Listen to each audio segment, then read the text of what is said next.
معزز سامعین کرام، آپ سن رہے ہیں دیار اردو چینل پر کنور عبد الماجد خان کی کتاب سالوس، سب ہیڈنگ افطار پارٹی۔ رمضان کا آخری عشرہ چل رہا تھا اور گرمی بھی شدید پڑ رہی تھی۔ اگرچہ بارشیں ہو چکی تھیں، پھر بھی حبس لوگوں کو پریشان کر رہا تھا، مگر باہمت اللہ والے لوگ اس کی پرواہ نہیں کرتے تھے۔ رمضان کے روزے اور عبادات میں مصروف رہتے تھے۔ سال 2012 ماہ اگست میں چور، ڈاکوؤں، دہشت گرد اپنی کارروائیاں کرتے رہے، قاتل، بھتہ خور سرگرم رہے۔ ٹی وی پر ایک عالم دین فربا جسم کے مالک فرما رہے تھے کہ جنرل ایوب خان کے دور میں اس قسم کے واقعات نہ ہونے کے برابر تھے۔ حالانکہ اس دور کے چور، ڈاکو، قاتل، گنڈوں کے کچھ اصول تھے۔ وہ حرمت والے مہینوں میں اس قسم کی سرگرمیاں موقوف کر دیتے تھے اور کم ہی میں گزارا کر لیتے تھے۔ مگر آج ہر طرف اسلام کی تبلیغ ہو رہی ہے، مگر ظالموں پر اس کا کوئی اثر نہیں ہوتا۔ وہ اسی طرح کمزوروں پر ظلم کرنے میں لگے ہوئے ہیں، باقی تماشائی بنے ہوئے ہیں۔ موبائل فون کی بیل بج رہی تھی۔ جاوید نے یس کا بٹن دبایا۔ دوسری طرف خاموشی تھی۔ جاوید نے زور سے کہا، ہاں بولو۔ دوسری طرف سے سانسوں اور ہمت کو جمع کر کے آواز آئی، بھائی آج آپ کی افطار پارٹی ہے، آپ سب کو لے کر آئیں۔ بہن کے معاشی حالات اچھے نہیں تھے کہ وہ اس پر بوجھ بن جاتا، چنانچہ اس نے آنے سے منع کر دیا۔ شام کو جاوید اکیلے بیٹھا سوچ رہا تھا کہ یہ میں نے ان کو کیا جواب دے دیا، وہ میرے رویے پر رو رہی ہوگی۔ یہ سوچ کر اس کی آنکھوں میں آنسو تیرنے لگے۔ پھر اس نے بہن کو فون کیا، ایسا کرو کل تم سب کے ساتھ افطار پارٹی پر میرے گھر جلدی آ جاؤ۔ ادھر سے جواب آیا، ٹھیک ہے ہم آ جائیں گے۔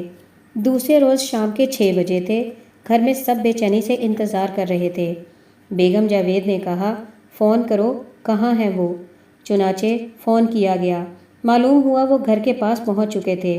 گھر میں کھانے پینے کی سب تیاریاں مکمل ہو چکی تھیں۔ تھوڑی دیر میں گھر کے سامنے رکشہ رکا اور اس کے بیٹے نے کرایہ ادا کر دیا۔ اس کے بعد 2 لڑکے 2 لڑکیاں والدہ کے ہمراہ اوپر تشریف لے آئیں۔ سب سے مل کر خوشی ہوئی۔ روزہ کھولنے کے انتظار میں ٹی وی کے آگے بیٹھ گئے۔ جیو ٹی وی چل رہا تھا۔ دائیں طرف ٹائم بھی دکھائی دے رہا تھا۔ اتنے میں باہر سے اذان کی صدا آئی اور جاوید نے منع کر دیا، ابھی وقت نہیں ہوا۔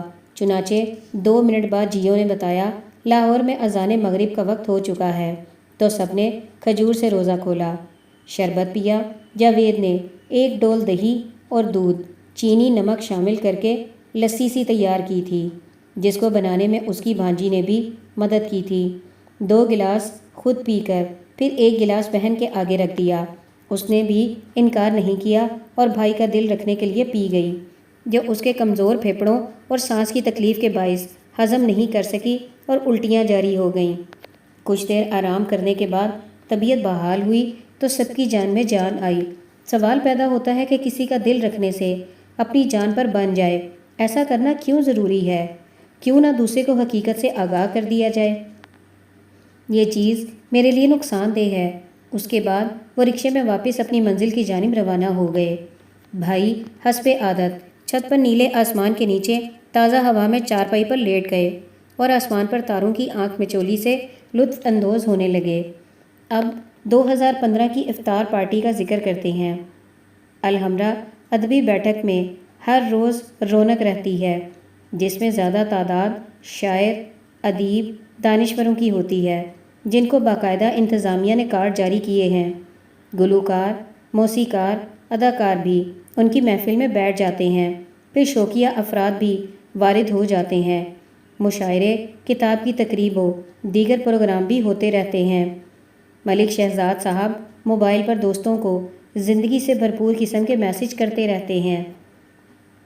چھوٹے قد کے، سر کے بال پسند نہیں، اس طرح کراتے رہتے ہیں۔ مونچھیں کالی مگر نکلی لگتی ہیں، ابھی گر جائیں گی۔ آنے والوں کا بڑی گرم جوشی سے استقبال کرتے ہیں، اگرچہ بڑے دروازے سے پہلے میدان میں بڑے خوبصورت مور پر پھیلا کر جھوم کر سما باندھ دیتے ہیں۔ ان کے لیے اچھا ماحول بنایا گیا ہے، جس سے ان کی نسل بڑھنے میں مدد ملے گی۔ تھر میں مور اور انسان بھوک و پیاس کی وجہ سے مرتے رہتے ہیں، پھر میڈیا شور مچا کر دوسری طرف نکل جاتا ہے، دوسرے دن اس سے زیادہ واقعہ مل جاتا ہے۔ انسانی سوچ سے آگے کا معاملہ ہے۔ برائی کی نچلی سطح کی خبریں مل جاتی ہیں، نیکی کا فرشتہ کسی اور ملک میں رہتا ہے، یہاں صرف شیطان کی حکومت ہے، اس کے اشارے پر سب چل رہے ہیں۔ میرا قلم بھی کسی اور طرف نکل گیا ہے۔ رمضان کا مہینہ چل رہا ہے، سوچا افطار پارٹی کا سلسلہ شروع کیا جائے۔ چنانچہ ملک شہزاد صاحب سے فون پر بات ہوئی، کہنے لگے آ جاؤ تمہیں افطار پارٹی دیتے ہیں۔ میں نے گھر اطلاع دے دی، میری ادبی بیٹھک میں افطار پارٹی ہے، میرا انتظار مت کریں، ویسے بھی اب بابے کا کون انتظار کرتا ہے، آ جائے تو برداشت کر لیتے ہیں۔ ابھی خوش فہمی میں مبتلا تھا، ملک صاحب کا فون آ گیا، کہنے لگے یار یہاں کوئی بھی نہیں ہے، پارٹی کا کیا مزہ آئے گا۔ کیا کہتا، گھر پر ہی روزے داروں کے ساتھ کھا پی لیا، پھر الحمرا کی راہ لی۔ قریب چوک میں اشارے کا انتظار کر رہا تھا، سبز بتی جلی، ابھی موٹر سائیکل آگے بڑھائی تھی، دائیں سمت سے ایک سائیکل والا لڑکا سامنے آ گیا، بڑی مشکل سے بچا، دل تیز تیز دھڑکنے لگا، اس کا پیچھا کیا، پکڑ کر اسے سمجھایا، مگر وہ غلطی تسلیم کرنے کو تیار نہیں تھا، کہنے لگا دوسروں نے بھی اشارے کی پابندی نہیں کی، کیا یہ سوچ ٹھیک ہے؟ ذرا سی غلطی سے کسی کا لال ہمیشہ کے لیے جدا ہو سکتا ہے، ہمیشہ کا غم دے سکتا ہے۔ اس منزل سے گزرنے کے بعد ادبی بیٹھک میں قدم رکھا، اہل ذوق نے محفل گرما رکھی تھی۔ چودھری ارشد نیشنل بینک والے حسب عادت سیکس پر لیکچر دے رہے تھے، سب کے ایک کاغذ پر نام لکھوائے اور اگلے دن میں نے افطار پارٹی کی دعوت دے ڈالی۔ جہاں تک روزے کا تعلق ہے، یہ اس کا اور خدا کا معاملہ ہے، اس کا اجر بھی اس نے دینا ہے۔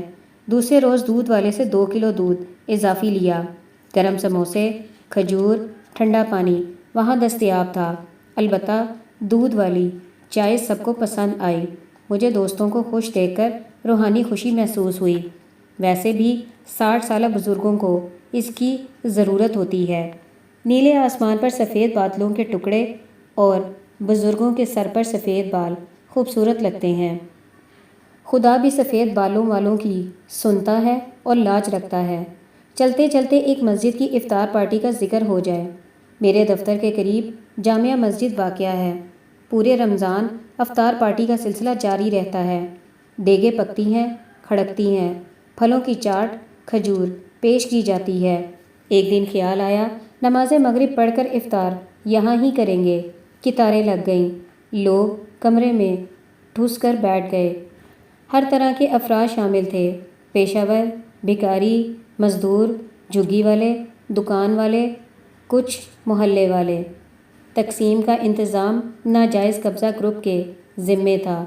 انتظار کی گھڑیاں ختم ہوئیں، اذان مغرب ہوئی، لوگ کھانے پینے لگ گئے۔ بڑی مشکل سے ایک کھجور کھائی، وضو کرتے ہوئے ایک گھونٹ پانی حلق سے اتار لیا، پھر نماز کے لیے ہال میں پہنچا۔ نماز کے بعد موٹر سائیکل پر ایک کام کے سلسلے میں وحدت روڈ کی طرف نکل پڑا۔ کام اتنا ضروری نہیں تھا، مگر میرا امتحان اور سزا مقصود تھی۔ ایک سائیکل والا غلط سمت سے آیا، میں زور سے ٹکرایا، بے ہوش ہو گیا، پسلیوں میں چوٹ آئی، کسی نے پکڑ کر فٹ پاتھ پر بٹھا دیا، پوچھا بابا جی موبائل کدھر ہے؟ ہوش میں آ چکا تھا، جیب میں ہاتھ ڈالا، موبائل غائب تھا، ادھر ادھر دیکھا، نظر نہیں آیا۔ اس نے اس طرح جدا ہونا تھا۔ ہمت کر کے موٹر سائیکل پکڑی، سٹارٹ کر کے اس پر بیٹھ گیا، واپس گھر آ گیا۔ کسی کو معلوم نہیں ہو سکا مجھ پر کیا گزری ہے۔ پھر میں ان باتوں سے آگے نکل کر 5ویں آسمان پر بیٹھ گیا ہوں، جہاں پر مجھے احساس ہوا میرا ہاتھ دینے والوں میں سے ہے، گلہ شکوہ کرنے والوں میں سے نہیں۔ آئندہ کے لیے میں نے احتیاط کر لی۔ دوسرے روز شیخ زید ہسپتال چیک کروایا، ڈاکٹر نے دوائیاں لکھ دیں اور سینے پر پٹیاں ٹیپ کی طرح لگنے والی لکھیں۔ وہ بازار سے خرید کر لگاتا رہا اور توبہ توبہ کرتا رہا، پھر اس نیت سے پارٹی کھانے کبھی نہیں گیا۔ یہ ٹھوکر میرے لیے کافی تھی، اللہ نے مجھے بڑے نقصان سے بچا لیا۔ مجھے ایک بزرگ کا واقعہ یاد آ گیا، ان کا لنگر چلتا رہتا تھا۔ ایک ماں اپنے بیٹے کو ان کے سپرد کر گئی کہ اس کی تربیت کر دیں۔ چنانچہ انہوں نے لڑکے کو لنگر تقسیم کرنے کا حکم دیا۔ کئی دنوں بعد اس کی ماں بیٹے کو ملنے آئی تو دیکھ کر پریشان ہو گئی۔ وہ سوکھ کر کانٹا ہو گیا تھا۔ کہنے لگی، تم لنگر کھاتے پیتے نہیں تھے جو یہ حالت ہو گئی؟ بیٹا بولا، اماں مجھے لنگر تقسیم کرنے کا حکم تھا، کھانے کا نہیں۔ جس بیٹے میں اتنی سعادت مندی موجود ہو اسے کہیں تربیت کے لیے جانے کی ضرورت نہیں تھی۔